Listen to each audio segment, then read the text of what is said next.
আমাদের মা বোনরাও বাবাকে খুশি করার জন্য ওই যে বলে, এই কুলসুমের আব্বা শোনো, তোমার মেয়ে কবিতা পারে। কি পারে? কবিতা। কি কবিতা? হাট্টি মাটি টি, তারা মাঠে পারে টি, তাদের খাড়া দুইটা শিং, আল্লাহ বলে তোর শিং দেখাচ্ছে, তোর তোর ছেলে আর তোর মেয়ের গবেট বানাবো। শিং তো কার? শিং কি মানুষের নেই? শিং তো গরু, কিন্তু গরুই হবে। বরং আপনি যদি আপনার সন্তানকে সর্বপ্রথম কালিমা শিক্ষা দিতেন, আল্লাহ খুশি হয়ে যাইতো। আল্লাহ বলতো, আই সর্বপ্রথম প্রত্যেকটা পিতার স্বপ্ন থাকে আমাকে সর্বপ্রথম বাবা বলে ডাকো, সর্বপ্রথম মার স্বপ্ন থাকে আমাকে মা বলে ডাকো।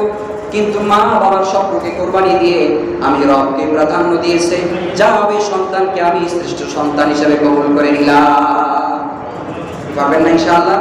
এজন্য হাট্টিমে টিম আগে শিখাবেন, আগে শিখাবেন কালিমা তাইয়্যিবা লা ইলাহা ইল্লাল্লাহ, আল্লাহর নাম শিখাবেন।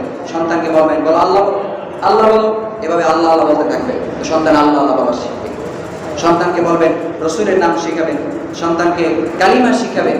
এরপরে এই সমস্ত যখন পারবে তখন আপনি বাড়তি কবিতা শিখেন। কিন্তু এই যে হাট্টিমে টিম এই কবিতা শিখানোর কারণে সন্তান কি হবে? দুনিয়াতে কি শিখবে?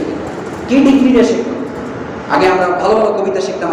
এই যে আপনার কি, সকালে উঠিয়ে আমি মনে মনে বলি সারাদিন আমি যেন ভালো হয়ে চলি। আর এখন বাচ্চারা শেখে আতা গাছে তোতা পাখি, ডালিম গাছে মৌ, এত ডাকি তবু কথা কও না কেন বউ। রে ভাইরা, এই সমস্ত কবিতা নয়, এটা আমাদের কোনো মুসলিমদের কবিতা নয়। কাজী নজরুলের কবিতা শিখা থাকবো না বদ্ধ করে, দেখবো এবং জগৎটাকে কেমন করে ঘুরছে মানুষ, দেশ থেকে দেশ দেশান্তরে।